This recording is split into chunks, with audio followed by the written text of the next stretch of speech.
wanted to get this video out sooner in the beginning of January, but me and my family's pet rabbit got sick and she passed away. It was really hard for me to see her being sick. I was really sad that she passed away because she was the child of my first pet rabbit. My first pet rabbit passed away 3 years ago. That's why I couldn't bring myself to make this video and upload this video sooner. Apologize for that. Like it says in the title of this video, I am going to tell you how I consciously manifested me knowing how to successfully shift to my desired reality every single time. After I shifted to my 11 Deep Space alternate universe desired reality on September 29th of 2024, I knew how to shift to my desired reality using the law of assumption. But I realized that I wanted to shift to my desired reality whenever I wanted to. Usually it would take me a few days to weeks, sometimes about a month. I was a little impatient. Yeah, I decided to consciously manifest that. On December 6th of 2025, I consciously manifested that. This all started last year in January. Every year in January, I write a list of things down on a piece of paper. Last year, I did it on my phone. I write down a list of things I want to manifest by the end of the year. One of the things that I wrote down was consciously shift to any reality I want to whenever I want to. The second thing that I did was apply everything that I knew about the law of assumption to my life. I asked myself, what would a shifter who already knows how to consciously shift to any reality they want to, whenever they want to, be like right now? For this part, I got out a journal that I already own. In my journal, I wrote down a list of things that I thought this kind of person who has this desire of mine would do throughout the day and night. I know for sure that they would spend time with the people that they love or their pets. I also wrote down that they would manifest the things that they want to manifest in this reality. I also thought that they could still have doubts or quote unquote negative thoughts, but they wouldn't let that get to them. After I wrote that down, I thought about what I would be doing for sure if I already had this manifestation. I knew for a fact that I would do my responsibilities and I would focus on myself, putting everything together.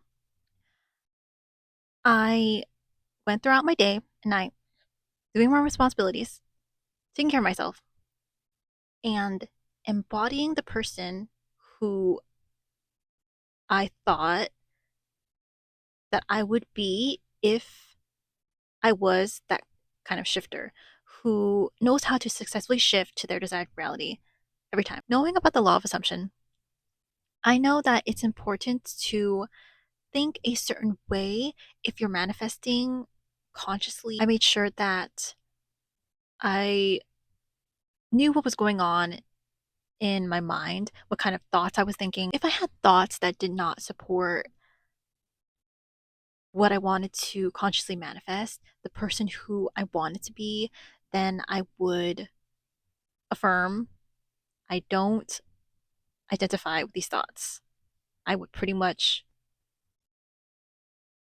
nullify them, if that makes sense. I also made sure to flip my negative thoughts. If you've never heard of flipping your thoughts or flipping your negative thoughts before, it just means that whenever you have a thought that goes against manifesting your desire, like a negative thought, you would combat that thought with a positive thought that would be pretty much the opposite of what you were just thinking during the day.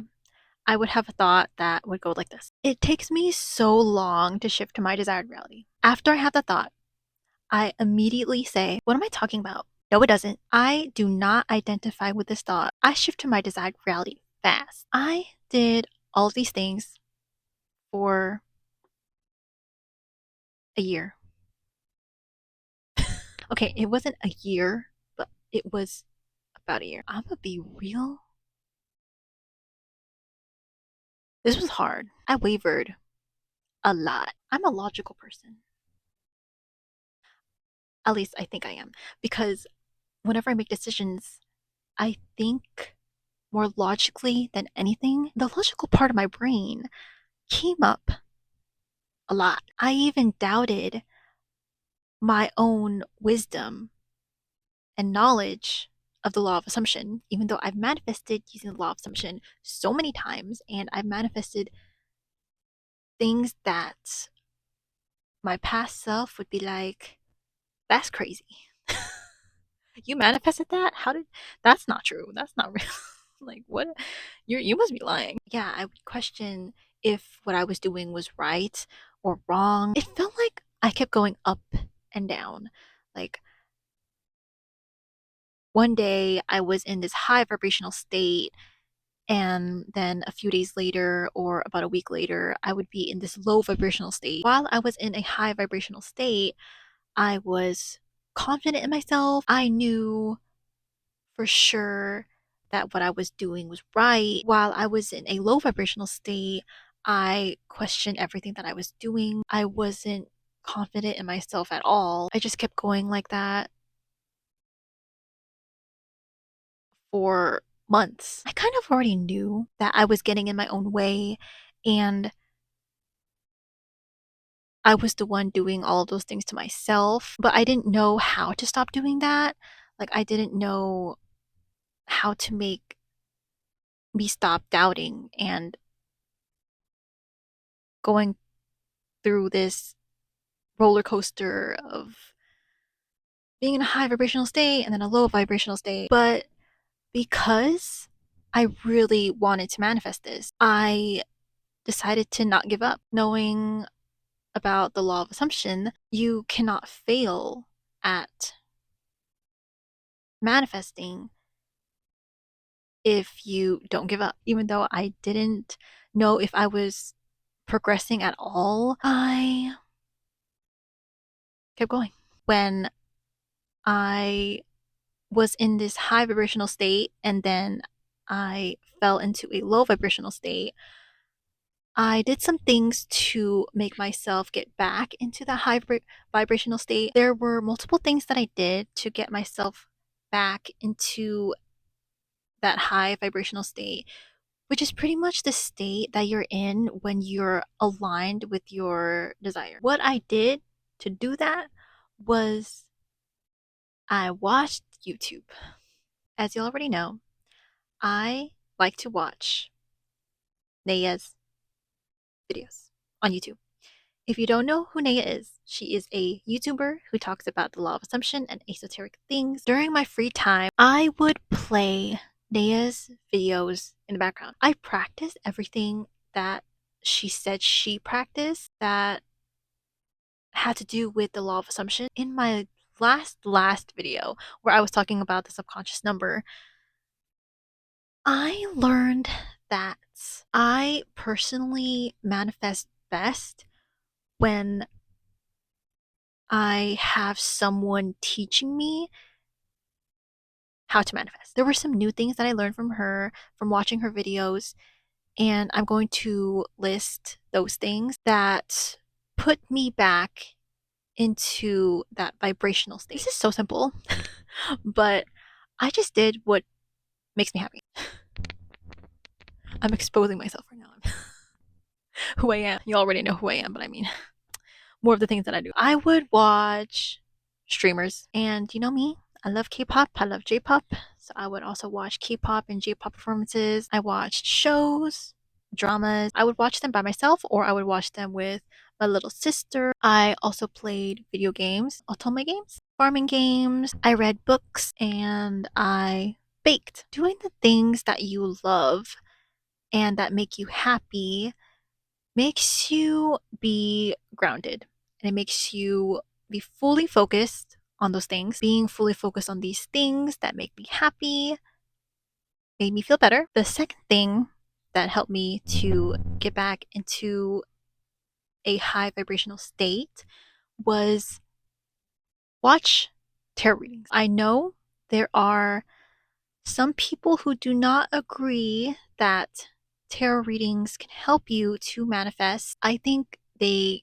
can be used as a tool to help you manifest. Tarot readings help me to be more self aware and it helped me to know exactly what kind of state I'm in right now. For some reason, not a lot of tarot readers resonate with me. My favorite tarot readers are Naya, Kino Tarot, Aso Tarot, the Gem Goddess, and Lexi the Leo. I would watch their videos on YouTube, and during the energy check part, or during the beginning of the reading, after picking a pile, I would know exactly what state I'm in when I'm done watching and listening to what they have to say about the pile that I chose. I try to follow what they say to do and I try to take their advice so that I can make better decisions. Of course, while listening to my intuition and taking what resonates with me because those are all general readings. I personally don't read tarot for myself or for others.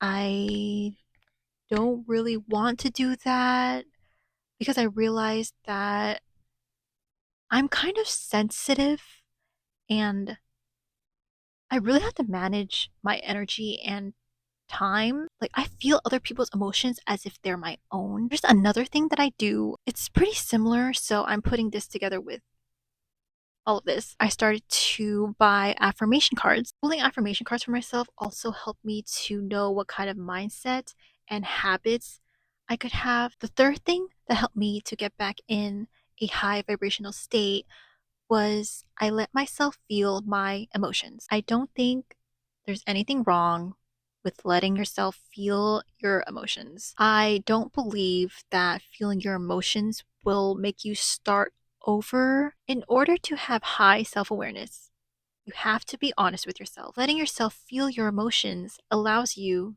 to be honest with yourself. After I cried, I would address what's been going on with me and I address what's been going on in my mind when it comes to shifting and manifesting. I did all of this by journaling. Journaling helped me to work through my emotions and organize my thoughts. I just own one journal and I write everything in that one journal. I would write in this one journal or I would write on a website that looks really aesthetic. It's called, I think, Huge Labs. Usually, I would learn that I have thoughts and beliefs that aren't mine, that came from my parents and the people who I grew up with. What I learned online, on social media, from society, I realized that there were beliefs that I didn't want anymore. I had beliefs that I knew for sure weren't going to support the person who I wanted to be. This might sound weird, but after I realized all of these things and after I journaled, I would let all of these old beliefs go. I also forgave the people who put their beliefs on me. And I also forgave myself for taking in all of those beliefs. I'm going to give you an example of what I did. First, I breathed in, and then I said an affirmation as I breathed out. I said this affirmation in my head to myself. The first affirmation was, I forgive myself for what I did in the past right now. In my head, I would say to myself, I forgive myself for what I did in the past right now. And then I would breathe out as if I'm letting all of that go. I would do the same thing for my second affirmation, which is, I forgive everyone who was involved right now. I would do the same thing again, but I would say a different affirmation, which is specifically about letting go. My last affirmation was, I let go of all of these things right now. This was the last thing that I did that helped me to get back in a high vibrational state. In my opinion, letting yourself feel your emotions is helpful but you should not do it too much. I did this so much to the point where I started to get used to feeling negative emotions. I let whatever was going on out here, whatever was going on in my 3D reality, if you want to use terms, I let what I was seeing in front of me dictate my actions. Like, I lost myself and I completely forgot my own power. One afternoon, I was crying in the bathroom at home. I asked myself, what happened to the person who I used to be, who consciously manifested things into her life? At that moment, I realized that I completely stopped consciously manifesting anything. I realized that this was not who I wanted to be. This definitely was not the kind of person who I wanted to be, not just as a shifter, but as a whole. I for sure acted on inspiration. I had an idea to make new affirmations for myself. I came up with my own affirmations that reminded me of who I am and who I want to be. I was completely changing my self concept to a powerful one. At the time, I don't even think I knew I was focusing on my self concept, but I was focusing on my self concept and I was building up my self worth. The affirmations that I made were, I have self respect. This is my reality and I can have everything that I want. It is in my divine birthright to have everything that I want. Everything is easy for me. I also made affirmations specifically about shifting. I always shift to my desired reality and fast. Shifting to my desired reality is easy for me. I wrote all of these affirmations down on my phone. I would read them every day until I memorized them. I read them until it was automatic for me to say them in my head. I even made a subliminal with these affirmations. Well, they weren't specifically like that, but it was pretty much a self concept subliminal. I'm going to upload that video around the same time I upload this video. I also started to listen to affirmation tapes. I will link all of the affirmation tapes that I listened to. If you don't know what affirmation tapes are, they are just an audio of you or another person saying affirmations out loud. You would listen to these affirmations when your subconscious mind is more open, for example, during meditation, or when you're aimlessly doing something, or when you just woke up from a nap or from sleeping, or when you're about to fall asleep. After I did all of that, a few days later, my entire state changed. I started to expect things to happen in my 3D reality in the way I wanted it to. I stopped questioning whether what I was doing was right or wrong. I also started to do things in a very structured way. I started to write things related to shifting down in my journal, in my laptop. I wrote down a list of things I wanted to do when it came to shifting. While I was writing these things down, I had a thought. I wondered to myself, if all shifting methods work, then what is actually important? And what will actually make you shift to your desired reality fast? Is it the shifting method itself? Is it your mindset? Or is it both? Then I figured it out. For me, personally, what's important is what I want to do. If I do what I want to do to shift to my desired reality, then I will be reinforcing a belief that I already have. I don't know if I mentioned this before, but I have this belief that I always get everything that I want and fast. It's in my subconscious mind now because I made myself believe that through repetition ever since I started learning about the law of assumption. Because when I first started to learn about the law of assumption, I wanted to have that belief. For some reason, I never did this with shifting. For example, if I want to shift to my desired reality, I wouldn't say this affirmation or I wouldn't even think about this belief that I have. It never occurred to me to think in that way when it came to shifting to my desired reality. I don't know why. Figuring this out, I made a completely new shifting method for myself. I made sure that everything in this shifting method is everything that I want to do to shift to my desired reality. After I used my new shifting method, that same night, I shifted to my desired reality. I shifted to my desired reality, and then I shifted back to my current reality. The next night, I used my new shifting method again, and that same night, I shifted to my desired reality. It was a different reality, but I still got the same results. That's how I consciously manifested me knowing how to successfully shift to my desired reality every time. I will be making a separate video of me talking about how I successfully shift to my desired reality consciously every time. Didn't even get a chance to say Happy New Year. Happy New Year. Thanks for watching. As always, since I have this microphone now, I can't use two hands to say bye. That's it.